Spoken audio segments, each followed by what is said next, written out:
Bon, ben, merci à toutes et à tous d'être venus aujourd'hui. On va parler de boulettes aujourd'hui et un retour d'expérience qui m'est personnellement arrivé en l'occurrence, et on va voir ce qui a permis je m'attendais pas à ça non plus, merci d'être venu, de voir ce qui a permis de me prémunir des mauvaises choses qui auraient pu arriver et qui auraient pu être beaucoup plus graves, et également tout ce que j'avais mis en place et ce qu'il faut encore plus bien sûr mettre en place pour éviter que ça n'arrive. Donc tout d'abord, si mon machin veut bien marcher, tic. Voilà. Donc la partie super intéressante. Donc qui je suis, ça intéresse personne en général. Moi je suis Nicolas Comé, je suis senior cloud engineer chez Ubisoft Bordeaux, donc la petite entreprise qui fait du jeu vidéo. Je fais partie de l'équipe streaming, donc une équipe qui fait des produits. Le premier produit, ça a été Remote Events en période de confinement. Les journalistes pouvaient plus facilement tester parce que les salons de jeux vidéo ont été arrêtés. Donc on a bossé sur un produit qui permet de streamer le jeu à distance et de le tester sans avoir à downloader les whatever millions de gigas qui constituent un jeu vidéo de nos jours. Donc voilà, c'était un premier produit. Il y a un deuxième produit qui s'appelle SharePlay, qui remplace un peu, vous savez, à l'époque vous aviez des cartouches ou des CD ou peu importe. Je voulais le prêter à un pote pour qu'il essaie, ensuite il me le rend. Ça n'existe plus avec le dématérialisé. Du coup, SharePlay, c'est un peu le produit moderne qui remplace ça. C'est j'ai un jeu, je te donne le contrôle sur mon PC à distance, tu vas l'essayer avec ton clavier souris et gamepad. Si ça te plaît, tu l'achètes. Voilà. En plus, ça fait de la conversion, donc c'est pas mal. Mais c'est l'équivalent de moderne, on va dire. Et un troisième produit, plutôt, c'est Remote Play. Donc c'est un peu l'équivalent de ce que vous avez dans votre concurrent, mais c'est pour jouer dans votre canapé. Un jeu qui tourne sur votre machine depuis votre mobile, tablette, etc. Donc vous pouvez envoyer les inputs et recevoir le jeu sur votre canapé. J'ai pas dit les toilettes, parce que c'est souvent les toilettes, faut pas se cacher. Donc aujourd'hui, on va parler d'un retour d'expérience, et ça met en jeu deux personnages.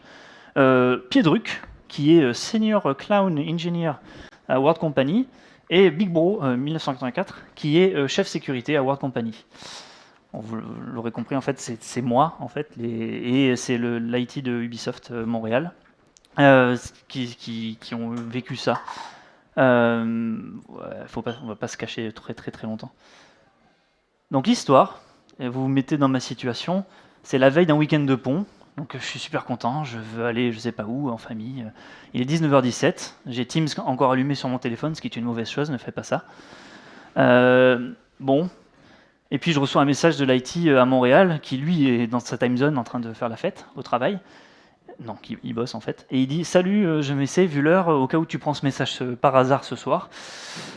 Nous avons trouvé un très gros lot de mots de passe personnels et corpo en ton nom en vente sur le dark web. Tu aurais un info-stealer sur une de tes machines et nous avons l'extract de tes Chrome passwords. Et ça inclut un autre nom de ce que je peux voir, donc c'est sûrement ta machine perso. » Donc là, moi, je réagis super smooth et tout. Je dis « Hello ?»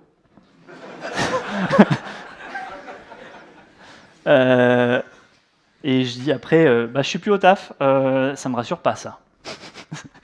Voilà, réaction honnête. Et ensuite, je demande est-ce que c'est un leak plutôt perso ou corpo. Là, il me dit c'est honnêtement plus personnel que password, que corpo. On a vraiment trouvé ce package à vendre sur le dark web et tout est à ton nom, là.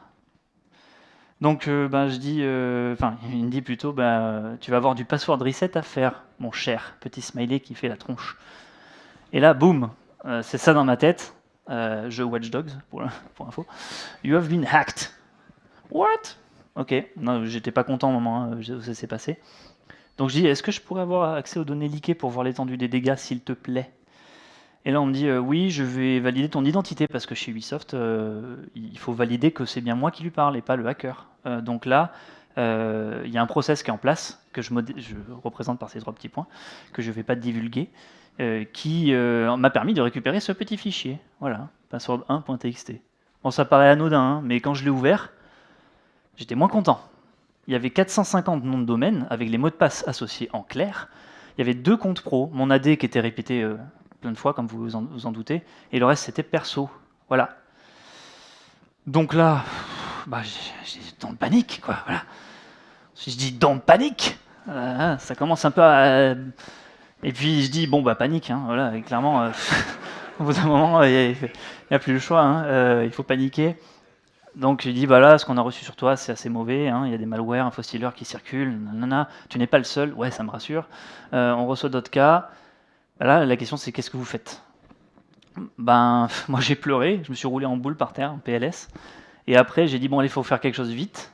Donc en premier, ce que j'ai fait avec, l'aval de ma boîte, c'est que j'ai fait la rotation de mon compte AD en premier.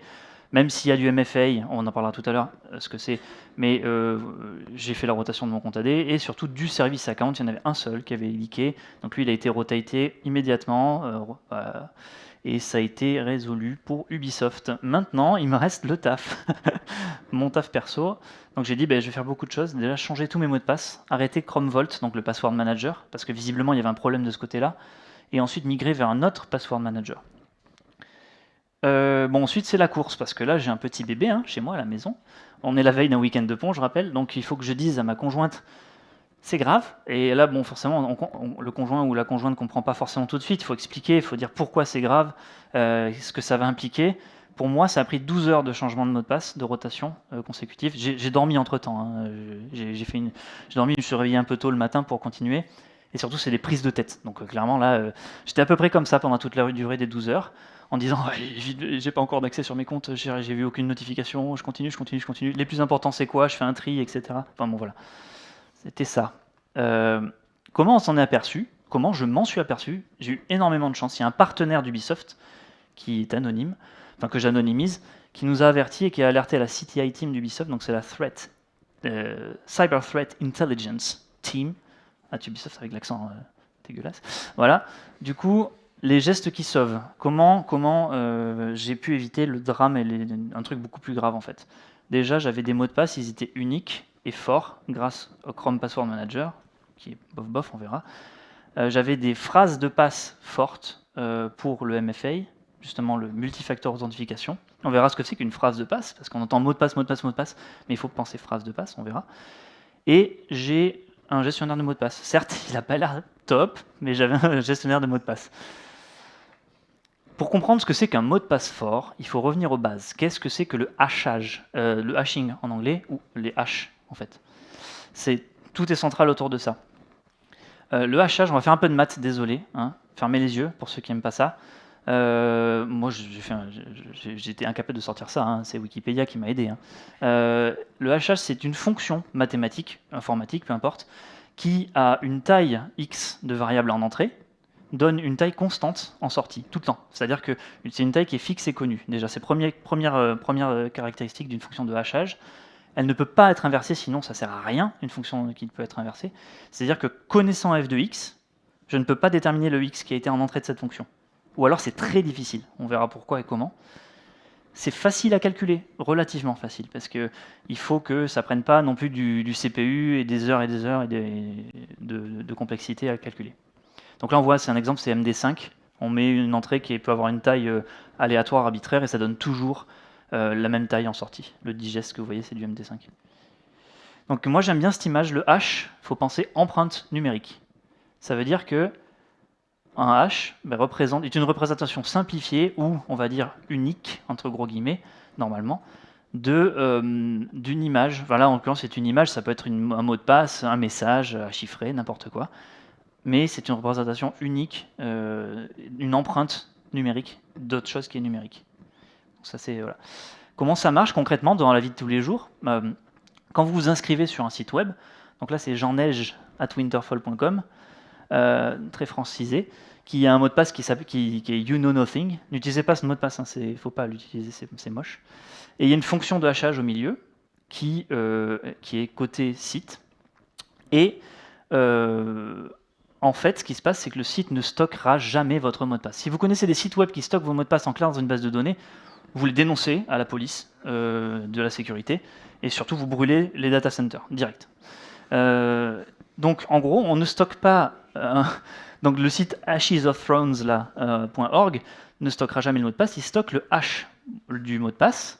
Pourquoi? Parce que quand vous allez vouloir vous reloguer après, ce que fait ce site, c'est qu'il prend votre mot de passe, il va le jeter après, mais il le prend, il réapplique la même fonction de hash, il compare dans sa base de données les deux hash, s'il match, c'est bien vous qui avez donné le bon mot de passe. Voilà. Donc c'est pour ça qu'un bon gestionnaire de mots de passe, enfin, dans une base de données d'un site, ne stockera jamais vos mots de passe en clair. C'est un peu plus complexe que ça, on verra après. Mais maintenant, la question qui se pose, c'est est-ce que vous avez confiance en les sites web? Parce que si on met une mauvaise fonction de hash, ici, ça peut être très dangereux en cas de fuite sur le web, comme ça arrive très fréquemment. Donc, qu'est-ce qui fait qu'une fonction de hash est bonne? Encore des maths. Donc, en gros, il y a 3 critères principaux qui sont inclus au fur et à mesure qu'on va descendre. C'est-à-dire que si vous êtes cassé sur le dernier, vous êtes cassé sur celui dessus, vous avez compris, et celui du milieu, vous êtes cassé sur celui dessus. Une bonne fonction de hash a une résistance à la pré-image. Ça veut dire que connaissant un hash, vous êtes capable de trouver un message tel que f, fonction de hash, de ce message est égal au hash que vous avez déjà. Donc ça, c'est la pré-image. Si vous trouvez ça, vous avez cassé la pré-image. La seconde pré-image, c'est vous connaissez un message, vous connaissez son hash, et vous êtes capable, étant donné ces 2 trucs, de trouver un nouveau message qui fait que c'est égal au hash du premier message. Ça, c'est la seconde pré-image. Et enfin, le M-collision, c'est le pire qui puisse arriver. Vous êtes capable de générer plein de messages qui auront le même hash avec cette fonction de hash. Et ça, c'est le catastrophique parce que la fonction de hash ne sert plus à rien. Confiance. Pourquoi il ne faut pas faire confiance à certains sites web? Il y a encore énormément de sites web qui utilisent MD5 ou SHA-1, SHA-1, peu importe comment on l'appelle, en termes de fonction de hash. Elles sont cassées, elles ne résistent plus aux M-collisions, comme on a vu, ces deux-là. Il ne faut surtout plus les utiliser, en tout cas en tant que stockage de mots de passe. Celles qui sont préconisées, c'est SHA-256, 512, etc. et KECAC 256, des noms un peu barbares. Donc ça, c'est... Voilà. Il existe un outil qui s'appelle Hashcat. C'est mignon comme outil, mais ce qu'il fait, c'est un peu moins mignon. C'est que c'est un outil de recherche aussi académique, mais il est disponible, c'est open source. Permet en fait d'attaquer, de faire des tentatives de génération de hash et de cassage de hash. Vous lui donnez un mode qui est le -A0 par exemple, c'est un mode brute force, des règles à appliquer, une liste de plein de hash qui ont fuité sur le dark web ou sur le web, et des mots de passe qui sont connus. Et ce qu'il fait, c'est qu'il passe son temps à générer des hashes et dire « Ah, il match ce mot de passe. Ah, il match ce mot de passe. » Donc cet utilisateur avait ce mot de passe et il va le tester sur tous les autres sites après. Donc c'est mettre en comparaison des hashes et faire du brute force, en gros, sur des mots de passe, les hasher et voir si ça correspond aux leaks des hashes qui ont été pris sur le web. C'est pour ça qu'une mauvaise fonction de hash, c'est catastrophique. S'il y a un leak sur le web, on peut utiliser des outils comme ça pour dire « Ah tiens, Nicolas, il avait tel mot de passe sur tel site. » S'il est nul, il a le même sur LinkedIn, sur Twitter, sur machin, truc, donc je vais les essayer partout. Donc ça peut faire des attaques ciblées, mais des attaques massives aussi. Donc cet outil-là, il a 3 modes. Je disais, il y a des attaques par dictionnaire, donc là on prend des mots usuels, et on les hache, et on regarde ce qui est en sortie. Donc c'est des mots simples, hein, table, chaise, pied de biche, moule, je sais pas rien. Et on les met là-dedans, et en plus on est capable de dire lesquels sont les plus fréquents dans les langues, et les utiliser en priorité. En deuxième, c'est les attaques par concaténation de plusieurs mots. Vous avez tous les mots que j'ai cités, vous les concaténez, ça va faire des essais. Ça prend un peu plus de temps déjà, mais c'est des mots de passe classiques maintenant. Et enfin, brute force. Donc là, vous pensez intelligent quand vous mettez Axor 33 points d'exclamation avec des zéros à la place des zéros à la place des O, des 4 à la place des A, des 7 à la place des T. Les masques, c'est exactement ce qu'ils font. Il y a très longtemps que les masques ont été créés pour justement faire ces inversions, ces shifts, et pour en fait vous péter vos mots de passe. Donc ne faites surtout pas ça. Vous n'êtes pas intelligent si vous faites ça. Voilà. Je le fais pendant longtemps. Hein, voilà. Info intéressante. En 2017, ça c'est un peu la loi de Moore, etc. En 2017, une carte graphique Titan X permettait de générer 10 milliards de HMD5 à la seconde. Aujourd'hui, avec une RTX 4090, c'est 164 milliards de HMD5 à la seconde. Donc, autant vous dire que votre mot de passe, s'il est débile, il va être trouvé en 2 secondes. Hein. Un quart d'une fraction de seconde. Crédit Computer Field. Cette chaîne est extraordinaire sur le computer science. C'est en anglais. C'est des British. Ça vient d'une université dont j'ai oublié le nom. Ces gars-là vulgarisent tout en termes de... C'est extraordinaire, je vous la conseille. Ça fait partie de cette chaîne. Là, il montre l'exécution de Hashcat avec à gauche des hashes et à droite les mots de passe qui ont été trouvés, qui viennent d'une vraie source de leak existante sur Internet. Vous voyez, je sais pas quoi, il y a des trucs qui paraissent avec des chiffres, et pourtant ils ont une complexité, mais ils sont quand même pétés par le MD5. Donc voilà. On va parler maintenant de salage, parce que le hachage ne suffit pas. Pourquoi? Parce que si le hash leak et qu'on arrive à identifier un mot de passe, si on retrouve ce hash sur plusieurs autres sites qui ont leaké aussi, on fait la corrélation, on connaît vos mots de passe s'ils sont utilisés sur d'autres sites. Donc le salage, c'est spécifique à chaque site web, on va dire n'importe quoi Twitter. Quand il va hasher votre mot de passe, il inclut du sel. Il n'y a que lui seul qui connaît ce sel, il est dans leur base de données à eux, il est associé à un utilisateur, et un seul utilisateur. Donc on prend le mot de passe saisi par l'utilisateur, on met le sel avec ce mot de passe, et on fait le hash de tout ça. Ça donne un hash qui est personnel à ce site, pour votre mot de passe. Ça évite que deux mots de passe ne conduisent au même hash, et ce que j'ai dit tout à l'heure, ça veut dire qu'il peut y avoir des analyses fréquentielles, des rainbow tables, des dictionnaires et du brute force. Donc ça, c'est aussi, si vous connaissez des sites qui implémentent eux-mêmes leur sécurité, assurez-vous qu'ils font aussi ça en même temps que le hachage, avec un bon hachage et un bon salage. On dirait que je fais de la cuisine. Complexité, vous avez certainement tous vu ce genre de règles. Ça, c'est tiré de l'OWASP, l'organisme de sécurité mondialement reconnu. Il faut qu'il y ait au moins 3 de ces 4 règles de complexité. Au moins un caractère qui soit à Z dans cet espace-là, au moins un chiffre, au moins un caractère spécial, et les espaces en font partie. Attention, hein, un espace est un caractère spécial comme un autre, parce qu'on verra qu'il y a des sites qui les interdisent, ce qui est rigolo.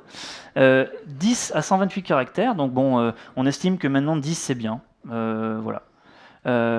Et 128, pourquoi 128? Aucune idée, parce que c'est trop gros, après c'est trop long, mais le hash devient moins performant, j'en sais rien. Pas plus de 2 caractères identiques d'affilée, bon ça c'est une règle aussi, c'est interdit.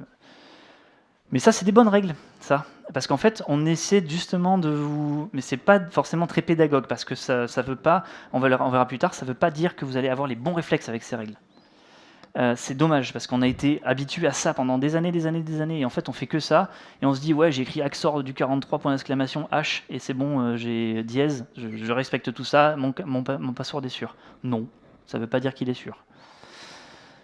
En 2019, 2020, 2021, voici les mots de passe les plus utilisés par les utilisateurs.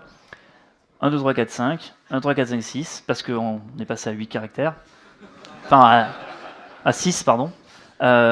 Etc. 10 caractères, 1, 2, 3, 4, 5, 6, 7, 8, 9.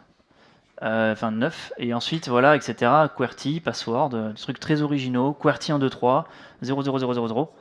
Là, il y a eu un petit malin qui a mis ABC 123. I love you, mignon. Voilà. Donc tout ça, il ne faut pas les utiliser, bien sûr, c'est des très mauvais exemples. Et alors là, ne me demandez pas pourquoi, je n'ai aucune idée pourquoi il y a GCG shoot. Il y a 372 000 occurrences quand même d'utilisateurs. Ça doit être lié à quelque chose.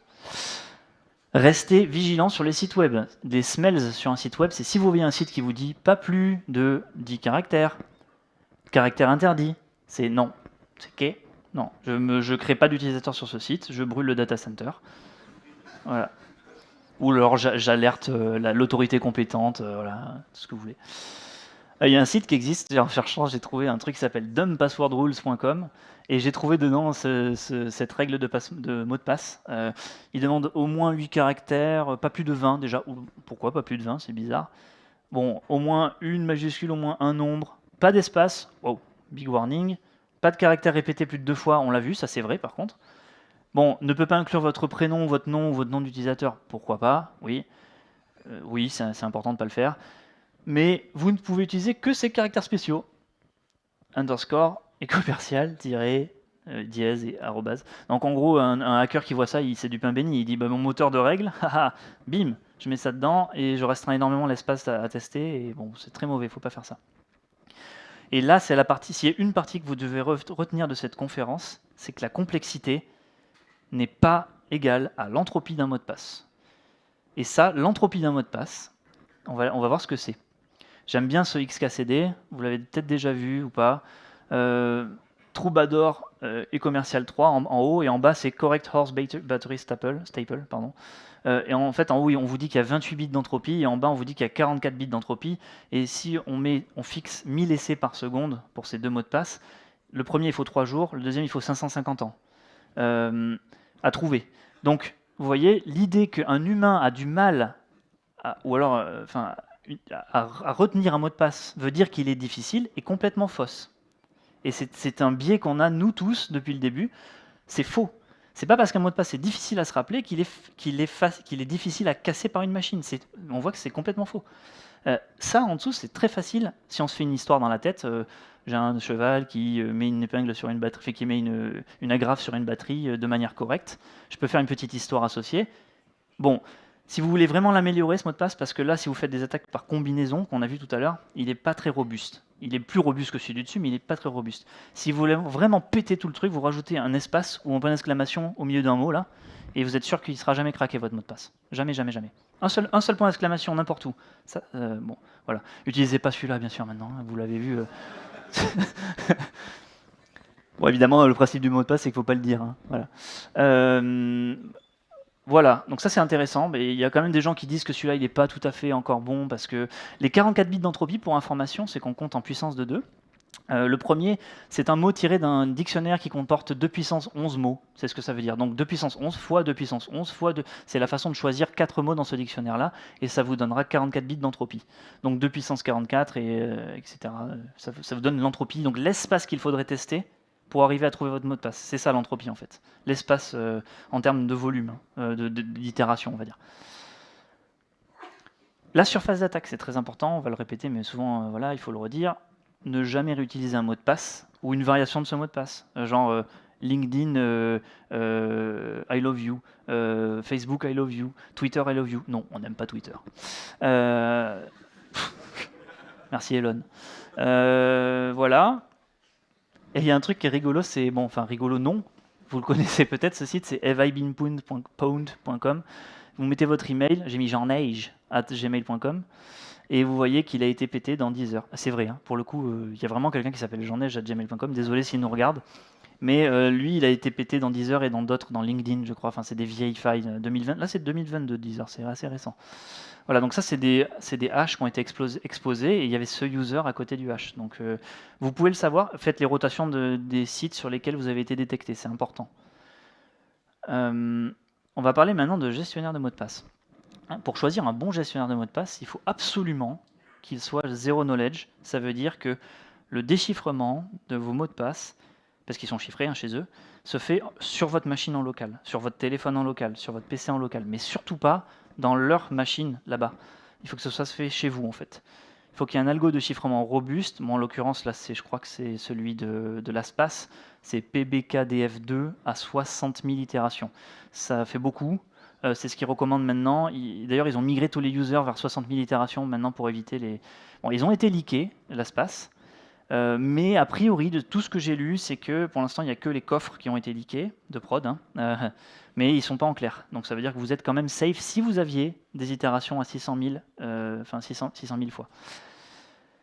Un bon gestionnaire de mot de passe va vous demander une passphrase. Donc on a vu ce que c'était une passphrase. C'est pas un mot de passe, c'est une passphrase. Donc facile pour vous de vous en rappeler, mais complexe pour un ordinateur à péter. Et du coup, elle est facile à mémoriser. Et vous en avez qu'une seule à vous rappeler toute votre vie. Voilà. Il faut que ça soit protégé par ça. Bon, ils le font tous quasiment. Il faut qu'ils puissent générer des mots de passe forts dont vous n'avez pas à vous rappeler. C'est ça le principe d'un gestionnaire de mots de passe. Avec une bonne entropie. Ça, c'est des bonus. Hein. S'il y a des plugins navigateurs, s'il y a des automages mots de passe, ça. Après mon leak, si j'avais eu ça, j'aurais eu à cliquer sur un bouton et tous les sites qui étaient compatibles avec l'API de changement de mot de passe, ben mon gestionnaire de mot de passe, il aurait fait ancien, nouveau, c'était fini. Je crois qu'il n'y a pas beaucoup de sites qui gèrent ça. Et enfin, il faut qu'il soit absolument protégé par du multifactor authentification. On verra ce que c'est. Maintenant. Wow! Le mec, il avait prévu la conférence. Multifactor authentification ou one-time password, donc mot de passe à usage unique, jetable, ou two-factor. Souvent, c'est deux facteurs. Hein. La plupart des boîtes, c'est deux facteurs. Multi, ça reste assez rare. Mettez-le, s'il vous plaît, de manière automatique sur tous vos services importants. Les emails, et pourquoi les emails? Parce que c'est là où vous recevez les réinitialisations de mots de passe. Donc s'il n'est pas protégé par du MFA, bah, c'est comme si vous aviez donné tous vos mots de passe. C'est exactement la même chose.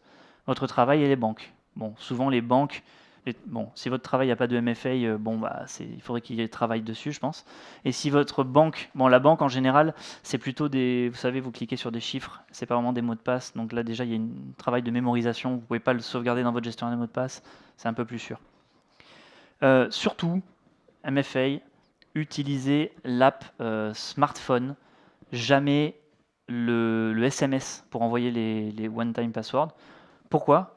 Parce qu'on peut faire du social engineering, ou si quelqu'un connaît quelqu'un qui travaille chez Orange ou Soch ou machin, va vous cloner les cartes SIM, récupérer les SMS en même temps que vous et va pouvoir valider les tentatives. Donc prenez une application smartphone qui elle est sécurisée, ou des clés physiques comme YubiKey, des choses comme ça. Bon, c'est un peu overkill, mais bon, le smartphone marche très bien. On n'est pas chez Thales. Ensuite, token de récupération. Si vous êtes chez Thales, c'est très bien, utilisez des YubiKey. Token de récupération, stockez-les sur un drive chiffré aussi.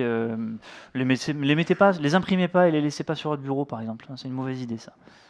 S'il y a un cambrioleur qui passe, il voit si vous mettez mes tokens de récupération MFA Google, c'est du pain béni, quoi. Et surtout, n'oubliez pas de reconfigurer l'app sur le nouveau téléphone avant de le reset. Tout le monde l'a fait au moins une fois. Et après, voilà, ça c'est la galère. Donc faites-le. Premier truc, vous achetez un nouveau téléphone, mettez vos MFA. Le social engineering. 90% des failles de cybersécurité sont dues à une erreur humaine et pas un logiciel. Source IBM et Ponemon Institute. Ce n'est pas Pokémon. Parce que c'est Ponemon.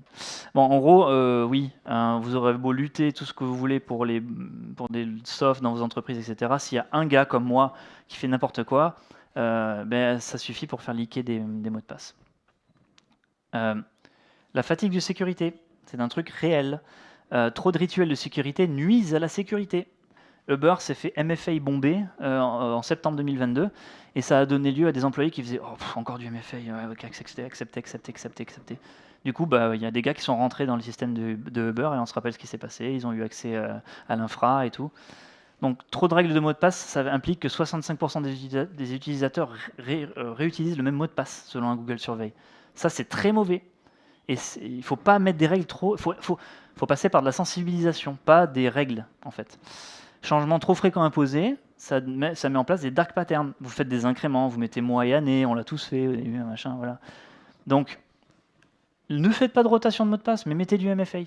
C'est le mieux. Parce que si vous faites des rotations tous les 6 mois, les gens ils mettent mois courant, année courante, machin, truc, et c'est pas bon. Et vous avez perdu. La security fatigue, les entreprises, il faut qu'elles restent raisonnables. Mettez du SSO, c'est bien le SSO. Et le MFA, créez des sessions longues, s'il vous plaît. Ça évitera d'avoir des surprises quand la notification pop et on dit mais c'est pas moi qui ai fait ça. Si c'est moi, c'est peut-être la machine qui est au boulot. Qu'est-ce qui se passe? Donc voilà. Et puis utiliser des choses qui disent c'est cette IP qui essaie de se connecter, c'est celui de mon travail pour Teams, je sais pas, pour d'autres trucs. Et utiliser des gestionnaires de mots de passe. Tout ça, ça passe par l'éducation, ça passe pas par le bourrinage sur des règles que les gens ne comprennent pas en fait. Si vous bourrinez sur les règles, les gens se frustrent. Les gens qui se frustrent, ça fait des gens moins concentrés et ça fait du social engineering, des attaques humaines, des failles humaines, de la fatigue de sécurité. Et là, c'est et si on arrêtait les mots de passe? Voilà, merci. En gros, il existe un organisme qui s'appelle le FIDO, c'est pas un chien, c'est Fast Identity Online et qui comporte 41 membres, 80 sponsors, et voilà, vous les avez en dessous. Il milite pour une authentification plus simple et basée sur de la biométrie. Alors, FIDO dans le monde du web, ça s'appelle WebAuthn. Je ne sais pas du tout comment ça se prononce. Web Authentication API. C'est une spécification décrite par le World Wide Web Consortium et FIDO, donc le W3C et FIDO, adopté par les gros du GAFAM et Yubico aussi, qui je crois fait des clés. Qu'est-ce que c'est? Ça se base sur le mécanisme de clé publique. Vous l'utilisez tout le temps sans le savoir. C'est dans le chiffrement asymétrique, comme Diffie-Hellman, Merkle, les inventeurs. Et vous l'utilisez quand vous faites du SSH, quand vous faites du RSA, et quand vous vous connectez pour la première fois à un site, vous établissez une session et vous faites du TLS. Le premier échange des clés se fait par des clés publiques, donc de manière asymétrique. En gros, c'est ultra puissant les clés publiques dans le fonctionnement, c'est que les deux clés ont une relation mathématique qui les lie, et ça veut dire que quand vous chiffrez un document clair avec la clé publique, vous avez un document chiffré. Et uniquement la personne qui est détentrice de la clé privée peut déchiffrer ce document. Ça veut dire que tout le monde est capable de chiffrer, mais une seule personne peut déchiffrer. Mais ça marche aussi dans l'autre sens. C'est-à-dire que vous allez me dire, mais quelle est l'utilité? Si tout le monde peut, si une personne peut chiffrer, mais que tout le monde peut déchiffrer, Quel est l'intérêt? Ben, l'intérêt, il est super smart. L'intérêt, c'est l'authentification. C'est-à-dire, si je peux prouver que, comme il n'y a que moi qui possède la clé privée, tu peux le déchiffrer, ça veut dire que tu es forcément la source qui a émis cette preuve. C'est une preuve, une signature. Et on verra comment c'est utilisé. WebAuthn, ça s'intègre avec les authentifications fortes des appareils, Windows Hello, Apple Touch ou Face ID, etc. etc. Les clés aussi dont on a parlé. C'est en gros comment ça marche. Il n'y a plus de mot de passe. C'est assez impressionnant parce que je vais vous montrer le site. Vous arrivez, inscrivez-vous, mais je mets que mon nom d'utilisateur. C'est bizarre. Ça fait bizarre la première fois. J'ai une paire de clés privées publiques qui sont des identifiants qui sont créés pour un site web. Donc la clé privée, elle est uniquement sur une machine de l'utilisateur. Si vous utilisez une autre machine, il faudra se créer un nouveau compte. C'est important. Donc elle est locale et chiffrée sur la machine de l'utilisateur, la clé privée. La clé publique, au moment de l'inscription, est envoyée au site web avec le Credential ID, c'est-à-dire je suis Jon Snow et voici ma clé publique. Et elles sont stockées sur le serveur distant. Le serveur utilise la clé publique pour prouver l'identité de l'utilisateur. Et là, ce qui est génial, c'est dans ce système-là, c'est que la clé publique n'est pas secrète car elle est inutile sans sa clé privée, premier truc. Et deuxième, c'est que le fait que le serveur ne reçoive pas de secret veut dire que il y a une grosse implication, c'est que les bases de données ne sont plus intéressantes pour les hackers, ils s'en fichent, parce qu'ils ne vont rien en faire des clés publiques. Elles leur servent littéralement à rien. Apple leur servait des trucs, mais c'est moins grave. Le schéma, le flow dans ces sites web, c'est je veux créer un compte avec mon téléphone portable sur je sais pas, Twitter. Ok, envoie-moi ta clé publique. Donc lui, le client là, il génère une clé privée, clé publique, une paire. Il envoie que la clé publique. Il dit ok, c'est bon, t'es enregistré. Je sais que t'es Nicolas avec ta clé publique. Et quand on veut se loguer, c'est je veux me loguer, très bien. Le serveur envoie un petit message, juste un message qui est public pour tout le monde dans le réseau. Il dit tiens, voilà un petit message. Fais-moi une signature qui me prouve que c'est bien toi. Donc avec la clé privée côté client, qui est uniquement côté device mobile ou laptop ou peu importe, on met l'empreinte, ça débloque la clé privée sur la machine, elle est utilisée pour signer ce message public et il est renvoyé en fait au site. Et là le site il dit donc je prends, c'est un hash en fait, je prends ce hash, très bien, je regarde le message que je t'avais envoyé, j'applique le même hash, ok, j'ai la preuve que c'est bien toi parce qu'il n'y avait que toi qui avais cette clé privée, donc il n'y a que toi qui a pu faire cette signature sur ce message. Super, tu peux te loguer. Et c'est terminé. Et alors la démo, si j'ai bien encore internet. Est-ce que ça s'est ouvert quelque part? Ah, WebAuthn.io n'autorise pas la connexion. Bon, bah, c'est l'effet démo, c'est pas très grave. Bon, allez voir vous-même et faites le test avec vos devices d'authentification forte, c'est assez bluffant. Pourquoi je peux pas... Ah oui, mais non, mais en fait, il a essayé de l'ouvrir dans mon autre browser, cette andouille. Bon, ok, ça, c'est pas grave. On va continuer. Non, on va pas continuer parce que ça va plus. Bon. Voilà. Alors, pour conclure un peu l'histoire, l'origine du mal et pourquoi j'ai été une bille, c'est parce que, enfin, on m'a envoyé ce log. Les gens qui ont fait l'analyse ont retrouvé dans le package Dark Web ce fichier de log. Et dedans, en fait, si je scroll, ça dit ce qui s'est passé au moment de l'exécution et j'ai vu des choses sur du benchmark de carte graphique. Et j'ai su exactement à quel moment j'ai fait ça et ce que j'avais lancé comme process. Donc, ce que j'ai fait, c'est que j'ai su, grâce à ce message, que ça datait du 31 octobre et qu'on était le 10 novembre. Donc, je savais qu'il y avait 11 jours qui s'étaient passés entre la publication de mes secrets, tous mes mots de passe, et le moment où je m'en rendais compte. Donc, 11 jours, heureusement, personne ne s'est intéressé parce que j'ai eu aucune tentative a priori d'usurpation, de login ou quoi que ce soit. Et puis j'avais mon Gmail qui était protégé par du MFA, donc j'aurais vu les demandes en fait. J'ai rien eu de ça. J'ai envoyé j'ai fait un zip sur ma machine en la mettant offline, celle qui était infectée, et j'ai envoyé en fait tous les exés de l'endroit que j'avais trouvé dans les logs sur un truc qui s'appelle hybridanalysis.com. Ce que ça fait, c'est que ça va démarrer une VM complètement isolée, ça lance les exés et ça regarde si elles ont s'il y a quelque chose qui a un comportement malicieux. C'est très puissant. Ça a trouvé 2 comportements malicieux de 2 exés, browser assistant.exe et install.exe. avec du risk assessment, comme vous voyez, qui disait ça se connecte à des API fichiers sur Internet, ça fait des choses bizarres, ça essaie de patcher des process qui sont en train d'exécuter. Enfin, tout un tas de trucs méchantes, read de crypto, enfin, des trucs qui font peur, quoi. Et après, il y avait un deuxième résultat, ça disait que en fait, c'était du coin miner, trojan, malicious ransomware, tous les trucs qu'on n'aime pas voir, quoi. Voilà, tout ça. Et que, surtout, les process d'exécution par an de ces virus, les plus fréquents étaient ceux-ci. Et en premier, ici, GPU-Z, que j'avais installé la semaine d'avant sur ma machine. Donc j'ai dit, voilà, bah ouais, c'est comme ça que le Trojan s'est déployé tranquille sur ma machine. Et j'ai installé un exe de source non fiable. Les gestes qui sauvent partie 2, n'exécutez pas des fichiers non sourcés où vous ne connaissez pas le MD5 et le checksum. Le MD5 et checksum, pour le coup, le MD5, là, dans ce cas-là, il peut tout à fait être légitime. On a dit qu'il était pété pour le hachage, mais il est tout à fait légitime pour vérifier des checksums de fichiers. Faites toutes vos mises à jour rapidement, sur Windows, Mac, peu importe ce que vous avez, Linux, faites toutes les mises à jour le plus vite possible. Alors, comment ce Trojan a exfiltré mes mots de passe? Je suis tombé sur plein d'articles sympas après en cherchant sur le web. Notamment un qui disait que Chrome stocke les mots de passe en mémoire, en clair, dans le process qui s'exécute sur votre machine. Bon, normalement, c'est assez compartimenté, donc bon, mais c'est quand même une source, c'est grave, c'est quand même pas bien. Aussi, j'ai trouvé un deuxième article qui disait les password managers des browsers sont pétés par design. Bon, et il disait cet article, bien que Chrome, Firefox et Edge stockent les passwords dans des endroits chiffrés sur la machine, toutes les clés de décryption, de déchiffrement, pardon, on dit pas chiffrage, déchiffrement sont dans un endroit prédictible et documenté.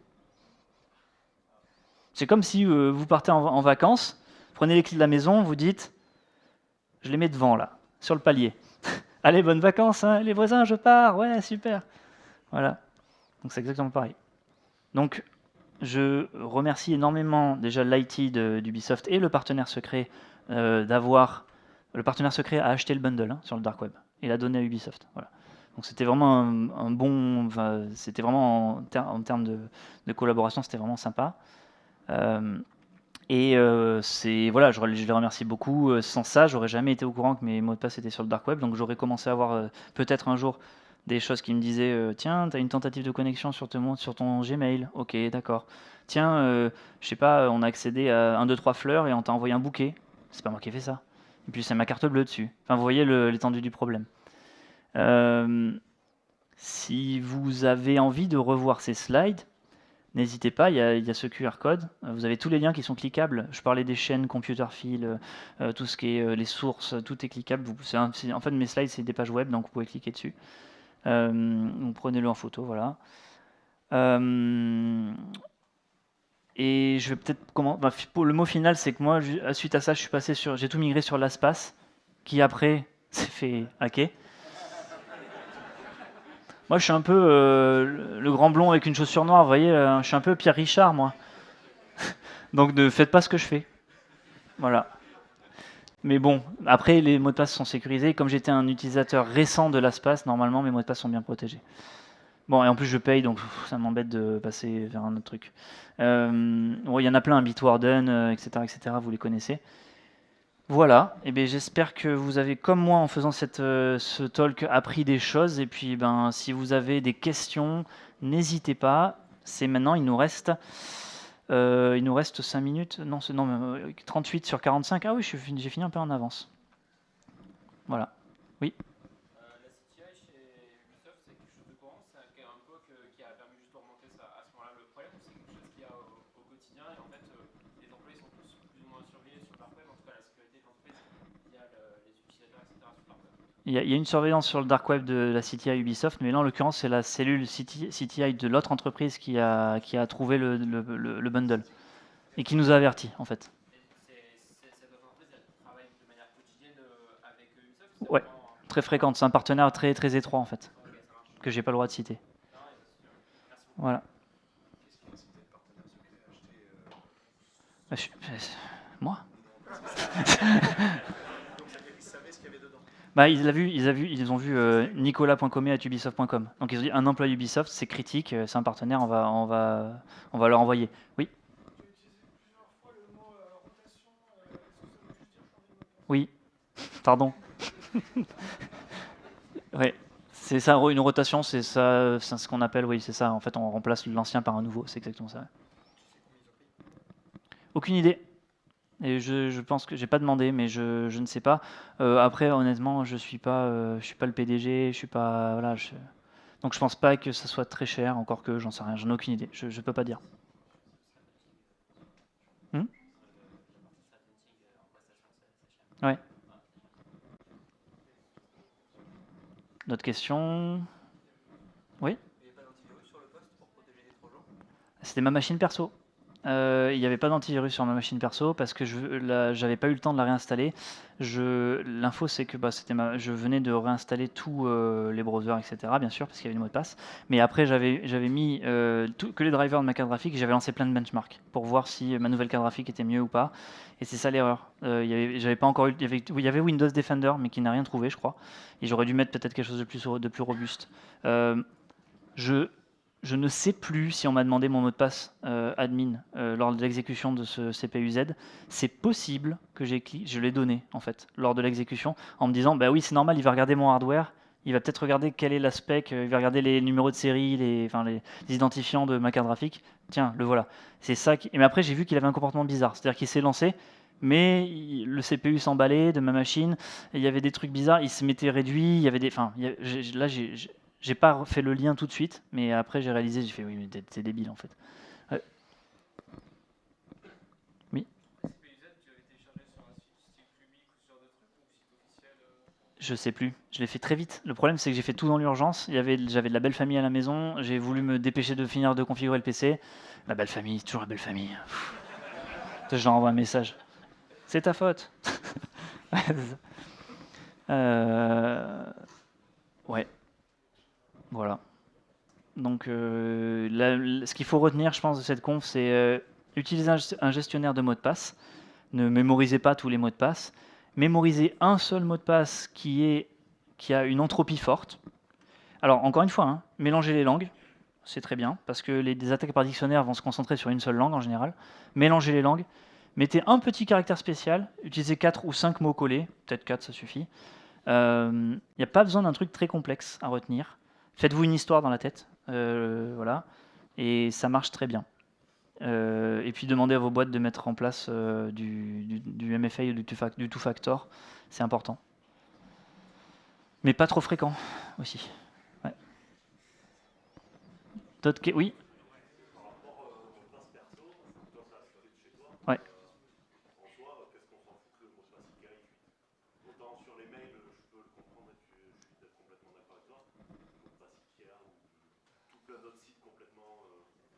Eh bien, en fait, on ne se rend pas compte à quel point notre empreinte numérique en tant que personne est importante.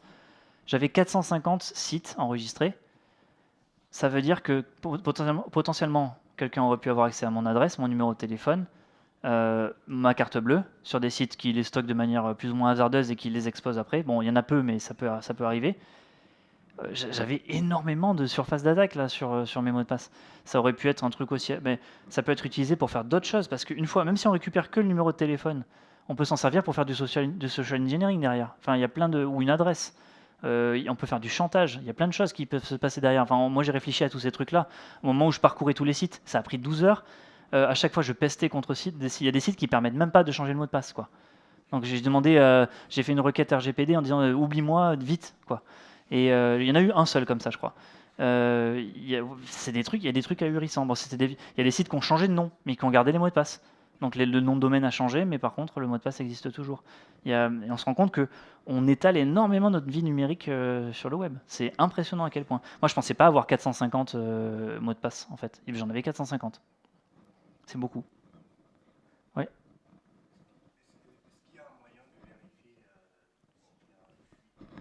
Ouais, c'est une bonne question parce que oui, les gestionnaires de mots de passe, qui sont payants souvent, LastPass ne le fait pas, mais je crois que Bitwarden le fait et d'autres, te proposent un service de cyber surveillance sur le dark web. C'est-à-dire qu'ils connaissent tes noms d'utilisateurs, puisque c'est ton gestionnaire de mots de passe. Ils vont être au courant des leaks de bases de données de mots de passe en permanence sur le web. C'est comme le haveyoubeenpwned.com là. Mais ils passent leur temps à s'abonner à des alertes de fuite de mots de passe. Si tu en fais partie, mais comme tu as un service payant, ils vont t'avertir. Ils vont dire attention, ton mot de passe a été découvert dans la fuite de Ikea.com, je sais pas, parce qu'ils ont eu une fuite de mot de passe récente. Voilà. Et souvent, ça c'est un secret qui c'est pas bien gardé parce que souvent les gens vendent ces données-là, donc c'est lucratif. Donc une fois que les gens l'ont, ils se le font passer. Les chercheurs se les font passer parce que ce que j'ai montré à l'université, ils utilisent les outils comme Hashcat pour entraîner aussi les différents les moteurs de solidité, etc. Et on a passé 45 minutes. Oui. Maintenant, ton hygiène sur le web, ça a changé. Le nombre de mots de passe, le nombre de sites où tu as enregistré, est-ce que tu fais attention à tout ça? Ouais. Oui, déjà, j'ai mon gestionnaire de mots de passe, je fais attention. J'ai tout migré vers celui-ci, voilà. J'ai supprimé les comptes qui me semblaient un peu des vieux sites ou des trucs où de toute façon, en fait, j'en ai profité pour faire du ménage aussi parce qu'il y a plein de sites, 1, 2, 3 fleurs, machin truc, on les utilise plus, on les a fait une fois, on a créé un compte parce qu'on est obligé. C'est ça aussi, on est obligé de créer des comptes pour tout maintenant. Et c'est dommage parce il faudrait s'appuyer sur d'autres systèmes qui existent pour éviter d'avoir à créer des comptes partout. Comme le SSO ou parfois même c'est comment ça s'appelle, c'est pas OIDP, c'est non comment les fédérations d'identité, des choses comme ça. Utilisez votre compte machin pour vous connecter, voilà. Donc maintenant je fais beaucoup plus attention. Évidemment on peut pas savoir quel est le logo de hachage qui est utilisé pour tel ou tel site, mais par contre il peut y avoir des trucs qui nous indiquent que c'est pas bien géré au niveau règles de mots de passe, etc. Des fois, c'est arrivé dans même l'administration française qu'il y avait des règles un peu bizarres. Donc, je crois qu'ils le corrigent, mais ça existe toujours. Voilà. Je crois que c'est fini. On va laisser le. Merci.